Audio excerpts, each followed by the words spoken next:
Hello students. In the last video we have discussed about how to find out the selling price, buying price, then profit, in that only profit and loss. Those things we have discussed in the last video. Today we are going to discuss the next point of this lesson. That is the second last point of this lesson, which is written in front of you. Look over here. Sales tax, value added tax, that is known as the VAT. In bracket I have written. If you will see carefully, then you will come to know that. Look here, sales tax, value added tax, means this is that is known as the VAT, and goods and service tax, that is known as the GST. Maybe some of you they may, I think, I am thinking like that, it may happen if your shop is there, if your bigger mall is there, or if your hotel is there, motel is there, okay, if your lodges are there, means you are in the business, then those people, those students, it may happen they will known about this sales tax also, they will known about this VAT also, they will known about this GST also. Okay, maybe some of you they haven't heard, they haven't listened about sales tax and VAT, means value added tax, but generally maximum people, means we generally well known about this GST. What is meant by GST? Goods and service tax, services tax, goods and services tax. Means मेरा बोलने का मतलब ये है कि ये भी जो सेल्स टैक्स है और ये जो वैट है, जिनकी दुकान है, जो बिजनेस में है उनको मालूम होगा, लेकिन जिनका बिजनेस नहीं, दुकान नहीं है, उनको ये मालूम होने की संभावना थोड़ी सी कम है. तो जनरली हमने ये सुना होगा कभी टीवी पे, न्यूज़ पे, कभी तो तुमने सुना होगा, ये सुना होगा तुमने, goods and service tax, that is known as the GST. Okay, ये GST सुना होगा. जनरली GST दो तरह के होते हैं, एक CGST और एक SGST. एक सेंट्रल गवर्नमेंट के लिए होता है और एक स्टेट गवर्नमेंट के लिए होता है हमारे. Okay, but here we are going to find out if GST is added, if this sales tax is added, if this VAT is added, then how to find out the original cost of that respective article or that respective item. Here I have written one example. After observing this example, you will come to know that. What is that? Look here, the cost of pair of roller skates, I think you well known about this roller skates, at a shop was rupees 450. The sales tax charged was 5%. Find the bill amount. Means the original cost of that respective roller skates is 450, and on that sales tax is added 5%. Then what is the bill amount? Means what will be the amount on that amount that those skates, roller skates, has been sold. Okay, how it is sold, means what will be the amount, that bill amount we are going to find out. How we will find out? Listen and try to understand. Okay, it's very simple. First of all, what we will write, what is given, that we will write here. Solution and given. What is given? Look here, the cost of pair of roller skates, the cost of roller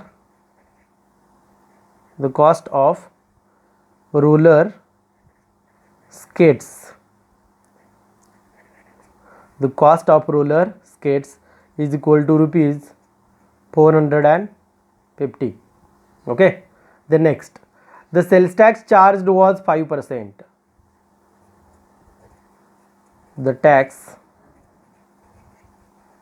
charge is equal to how many percentage? 5%. The sales tax charge, that is equal to 5%. First of all, we will find out 5% means how much amount from this 450, and then that amount we will add into this, then we will get the exact bill. Do you understand? 5% of, look here, how we have to find out, the cost of the pair of roller skates at a shop was 450, the sales tax charged was 5%. means the sales tax which is charged, that 5%, that is on this 450. 450 पे वो sales tax क्या हुआ है, charge हुआ है. तो 450 use करके हम क्या करेंगे, 5% यानी कि कितना होता है ये फाइंड आउट करेंगे. Okay, now 5% is equal to 5% यानी कि क्या, 5 डिवाइडेड बाय 100. लेकिन हमें कौन से रुपीज़ में से निकालना है, 450 में से. तो multiply into 450, that is equal to कितना आता है, देखो 0 0 कैंसल, 5 1 जार 5, 5 2 जार 10, 2 1 जार 2, 2 2 जार 2 2 जार एंड 2 5 जार, मीन्स 22.5. यानी कि 5% टैक्स इज इक्वल टू कितने रुपीज़ हो गए, 22.5 रुपीज़ हो गए। समझ में आया? 5% टैक्स इज इक्वल टू कितने रुपीज़ हो गए? 22.5। यानी कि जब दुकानदार बेच रहा था तब ये 22.5 उसने किस में ऐड किए? इसमें ऐड किए और एक बिल अमाउंट बनाया। Bill amount is equal to कितना होगा? पहला ये कैसे लिखेंगे हम? कॉस्ट आइटम प्लस, और ये क्या है? Sales tax. Cost item plus sales tax that is equal to, what is cost item? Look here, 450 plus sales tax 22.5 that is equal to कितने हो गए? 472.5। समझ में आ गया? यानी कि जब वो दुकानदार ने बेचा होगा वो रोलर स्केट्स, तो कितने रुपीज़ को दिया है? 472.5 रुपीज़ को दिया है, लेकिन ओरिजिनल कॉस्ट कितनी है? 450। उस पर उसने सेल्स टैक्स जमा किया। समझ में आ रहा है? ऐसे हमें क्या फाइंड आउट करना है? Sales tax. दूसरा एक एग्जांपल मैंने लिखा है, this example is related to the VAT. If you observe then you will come to know that. एक एक टाइप का एग्जांपल मैं अभी इधर ले रहा हूँ, वो एग्जांपल देखने के बाद तुम्हें पता चलेगा। पहला एग्जांपल जो मैंने अभी लिया वो एग्जांपल था सेल्स टैक्स से रिलेटेड।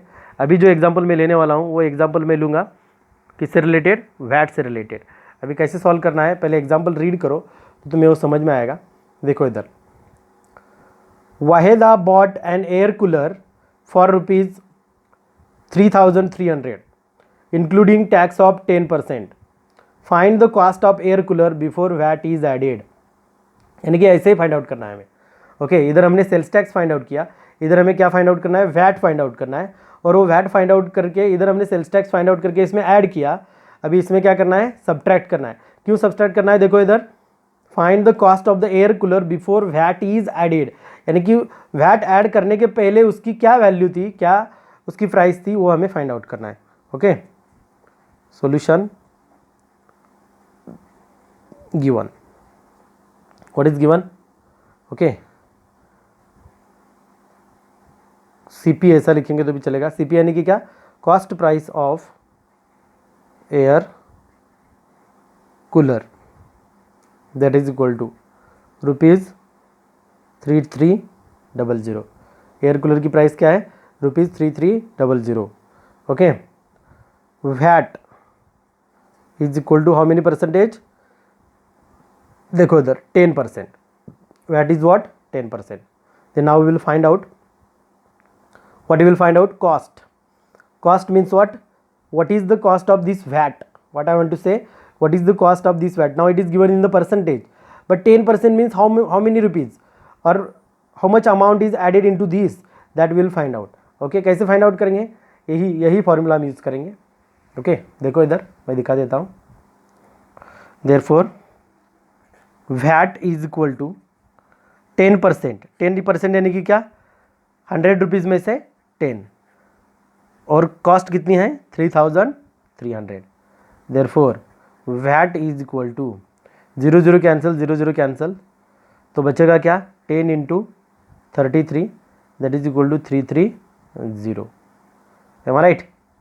ओके, तो वैट कितना है? 330। तो हमें फाइंड आउट क्या करना है? Original price of air cooler. Original price of air cooler कैसे फाइंड आउट करेंगे? ओके, ये जो 3,300 रुपीज़ है माइनस वैट, माइनस क्या करेंगे? वैट करेंगे। तो ओरिजिनल प्राइस कितनी आएगी? 3,300 माइनस इधर कितना आया है? 330। तो आंसर कितना आएगा?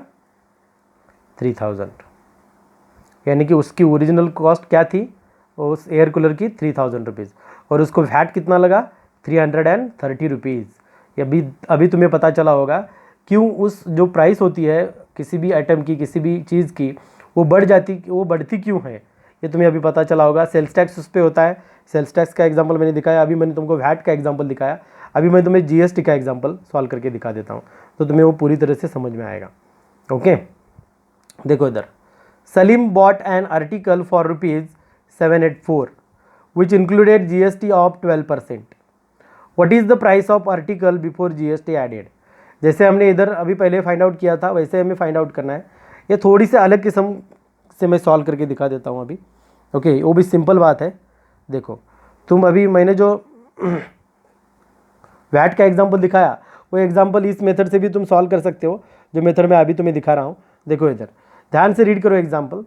Salim bought an article for ₹784.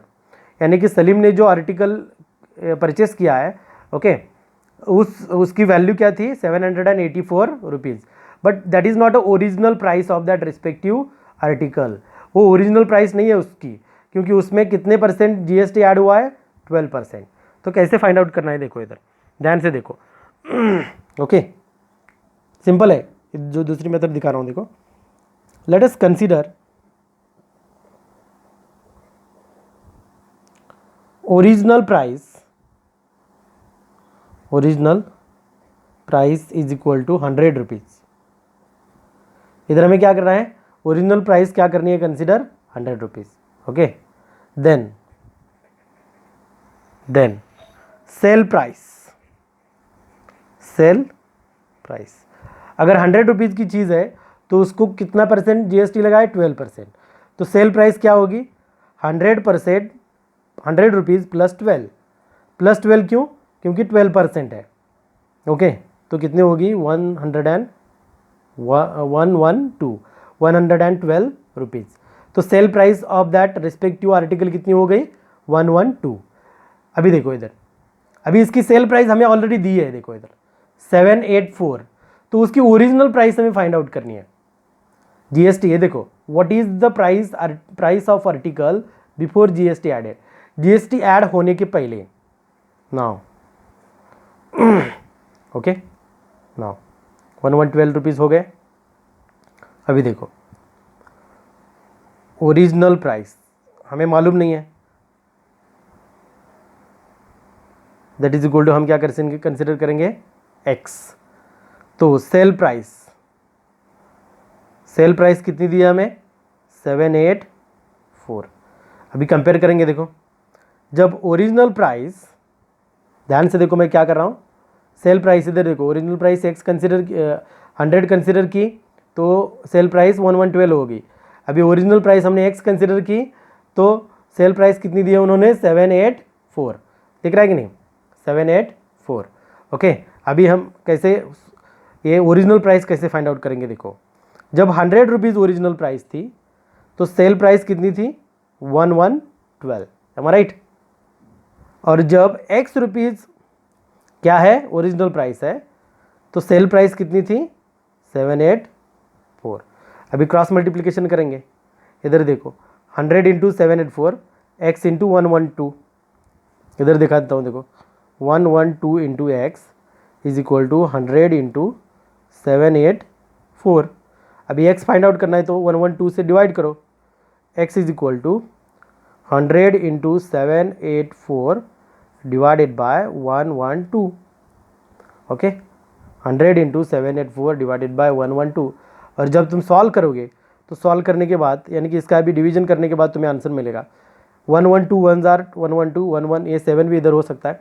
नहीं तो 2 ए स्मॉल पार्ट से डिवाइड करना शुरू कर दो. डिवीजन करने के बाद तुम्हें आंसर मिलेगा 700 रुपीज़. ओके, डिवीजन कैसे करना है देखो, इधर दिखा देता हूँ मैं. 2 से डिवीजन स्टार्ट करो.